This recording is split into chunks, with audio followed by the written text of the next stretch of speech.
พ่อနာမည်လို့ခေါ်တယ်พ่อနာမည်ရောပို့ဦးချောပြက်မမနာမည်ရောဟမ်ဟုတ်လို့လားပပနာမည်ရောဘာတက်ကိုမေမေနာမည်ရော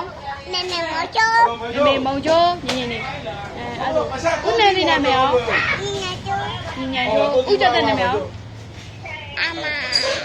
ကျော်အဲ့ဒါတင်နော်သွားလေမားတယ်တော့ပြီးတော့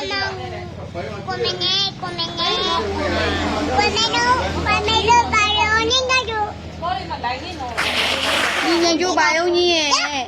တော့တော့မင်းကြီးရဲ့နော်ရှင်းသားလဲကွယ်ဒီကောင်လေးကမမမိမိဝေရှာခေါတတဝေတတဝေပြုတ်ကြမယ်